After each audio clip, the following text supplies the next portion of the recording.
Hi, my name is McQuinta Dixon, and I will be presenting on dyscalculia.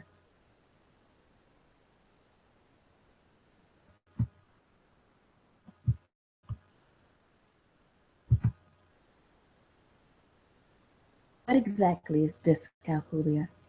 Dyscalculia, which means inability to calculate, is term for disabilities in arithmetic and mathematics. Sometimes the term alcalculia is used to refer to complete inability to use mathematical symbols, and the term dyscalculia is reserved for less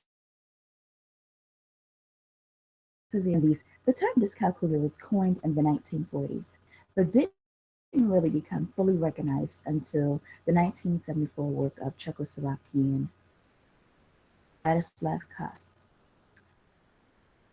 defined the disorder as a structural disorder of mathematical abilities caused by impairment to the parts of the brain used in mathematical calculations, simultaneous impairment to one's general mental abilities. In layman's terms, those parts of your brain aren't working properly.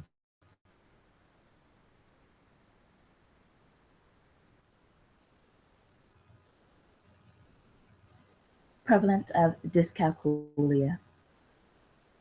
Nationality, the data that just about 2% of the children have a persistent disability in arithmetic only. Another 3.4% of children have a persistent disability with arithmetic, or about 1 in 20 individuals. There is a slightly greater prevalence of math only disorders among boys than girls.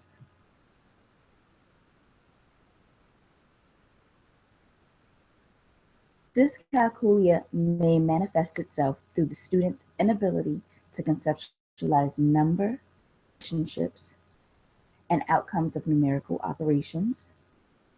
Estimating. Students variously exhibit difficulties in the following areas: direction, laterality, mathematical concepts, currency, omissions, comprehending and writing numbers, rote counting, 3, 4, 5, rules and understanding formulas, and time management, able to comprehend or picture mechanical processes as they often lack big picture thinking. If we look down at the bottom and you count these dots, children with dyscalculia take longer than other children to count dot patterns. They recognize patterns of up to 4 dots, whereas dyscalculics tend to count the dots one by one. Symptoms of dyscalculia: understanding of the addition, subtraction, division, and multiplication sign, or may even confuse the mathematical symbols. Difficulty keeping score during games. They may reverse or transpose numbers. And a young child or preschooler, they will be unable to connect the numbers to groups of things. The student will bring the teacher 5 building blocks. The teacher requested 6 building blocks. Sorting things, grouping things by size order, smaller and larger. In a grade school age child, they will struggle with the basic math facts: 1 plus 1. They will have difficulty playing board games and card games. May have find joy in playing Uno, whereas a dyscalculiac more of a daunting task or chore, confused with the numbers, does not connect clue words with math operations. And a middle schooler, which is a child aged 11 to about 13, with directions such as left and right, and late. Symptoms you will see in a teenager: difficult time doing mental math, basic math facts. The child will rely heavily on a calculator to answer simple, straightforward math problems, and they are constantly late. Keep in mind the symptoms can also change as the student gets older and is expected to think about math in new ways.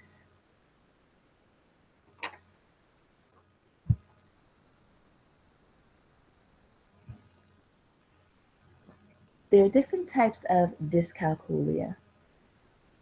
Sir Ladislav Kass came up with these different types and categorized them. Verbal dyscalculia, which is difficulty with talking about mathematical concepts or relationships. Pragnostic dyscalculia, translating their abstract mathematical knowledge into real-world actions or procedures. Dyscalculia, that's difficulty with writing mathematical symbols, including but not limited to numbers. Lexical dyscalculia, reading symbols such as numerals and cannot understand them when they occur in number sentences or equations.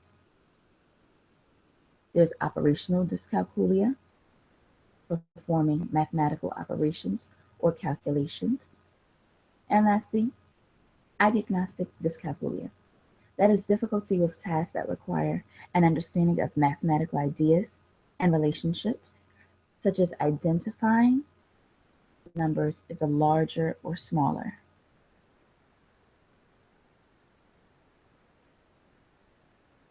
Educational accommodations.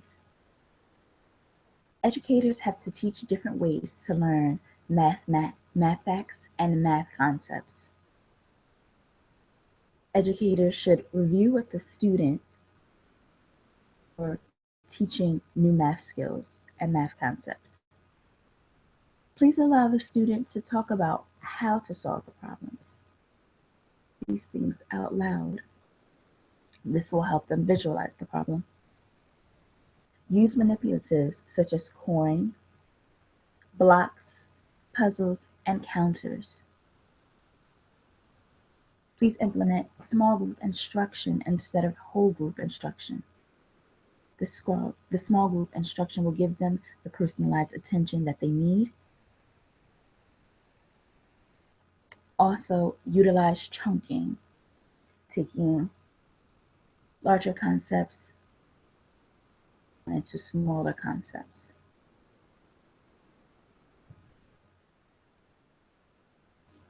Now, how does the learning disability affect the child's family life? A child's family life plays a part in how dyscalculia can be managed.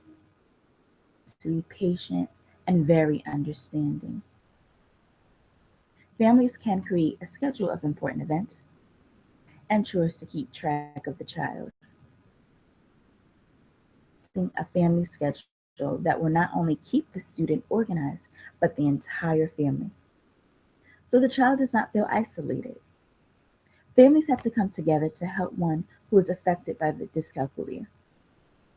The family may have to adjust how things are normally done in order to help the member that is affected.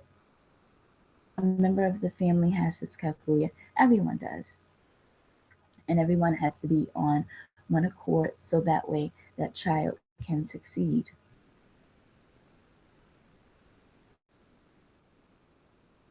How does the learning disability affect the child in the classroom? This child may have trouble recognizing numbers and symbols. In school, they find it hard to identify patterns and sort items by size, shape, or color. The student has trouble writing numbers clearly or putting them in the correct column. Poor memory for numbers. They have difficulty finding correct place value and lining up equations. They have trouble remembering simple math facts. They will be unable to follow a sequence of steps, see understanding word problems.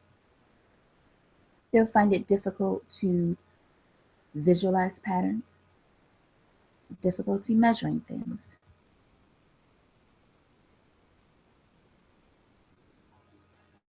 What are the child's classroom needs? How do these needs affect the students in the classroom? Right tools. Supportive tools and technology can help the child navigate through different. A calculator the student knows how to use, with erasers, pencils, graph paper to help the student keep columns and numbers straight, a preset phone reminders and alarms to help keep track of time, and games that will allow the student to practice essential skills in a fun way, extra time to complete in-class assignments, projects. Teachers have to be sure to give positive praise and rewards and incentives and lots of encouragement. We'll create a community of connected learners. The other students will notice a difference in how other students learn, and this will create compassionate learners. Will be students, they should be paired with students who have a strength in the subject of mathematics. That student can learn tips and tricks with math. Also, a Dyscalculia student and language arts, maybe in social studies and other areas that can be helpful to other students so that all the students are learning from one another.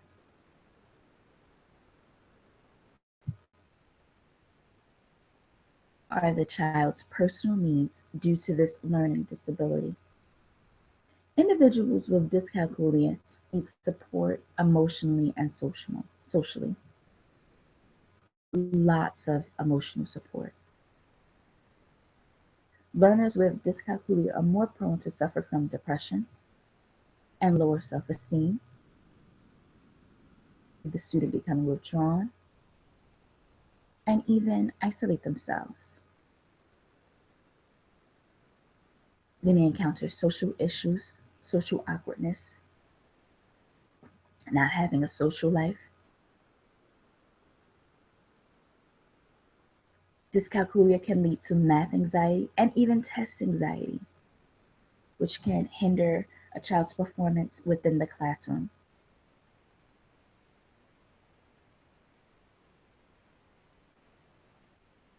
How will the learning disability be accommodated in the child's future career choice? In the workforce, they have to be able to utilize available technologies, strategies using basic and more specialized technologies that can have significant benefits on the employee's workflow and output. A simple program for helping an employee better manage their time can be achieved through the use of alarms on their mobile devices, calendar, and their email system. By taking just a few minutes at the beginning of each day to ensure that the day's key meetings and events are pre-programmed, provide the necessary support to the employee while also empowering them to manage their own time. Accessible technologies are available online and include speaking calculators and text-to-speech software systems. Need for the employee to read and comprehend the number. For example, a dyscalculic knows what the number 5 is, but won't necessarily understand the figure 5. Workload planning. Management should avoid giving number-heavy assignments to the employee, and that the average person uses math up to 14 times a day. Extra time for these tasks can help to reduce stress and improve performance. It must always be remembered that academically the employee is more than capable, so providing tangible objects such as a paperclip that can that they can move back and forth and will greatly help their counting ability. In situations where math is unavoidable, managers should ensure that they have given clear and concise instructions and that the employee has written them down and understands them. When put under stress, working to tight deadlines, or other situations that require intense concentration of the employee's work may suffer. Therefore, offering a quiet room free from distractions or providing the opportunity to work from home on occasion can have significant benefits. Training. Employers and managers have the greatest amount of day to day contact with employees that have dyscalculia. So it is vital that they are armed with the knowledge to maximize their employees' potential. Training on what hidden disabilities are and how to work with affected employees and their continuing professional development. Aids should be offered post secondary universities, community college, junior colleges, and trade schools should offer exam modification, time, and assessments, alternative test format instead of administering the test in written format, the student to take the test on the computer or give the test orally. They also need a quiet space for testing and even a smaller setting. By the program and or course to meet the needs. Also administering the syllabus early so that way the child can be prepared. Things can help set the student up for future success in their career or school.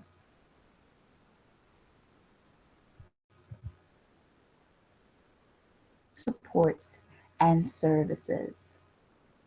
Here are centers and programs within New Jersey that are available to provide with dyscalculia. We have Daily Strength. That is a support group for individuals with dyscalculia. For learning and disabilities has a wealth of knowledge for families with dyscalculia and or learning disabilities. Lastly, there's Learning Disabilities Association of America. That's an excellent resource for educators as well of those with dyscalculia. We have Total Learning Center. That is a specialized learning center for children and adults with dyscalculia disabilities. To Learn in Teaneck, New Jersey. Choose to Learn is a multisensory instruction center. Lastly, there is Linda Mood Bell. That is a learning center in Morristown. They offer one-to-one tutoring and small group instruction, which is the ideal learning environment for those who have dyscalculia. This will allow them to focus and give them specialized attention. Well, this concludes my presentation.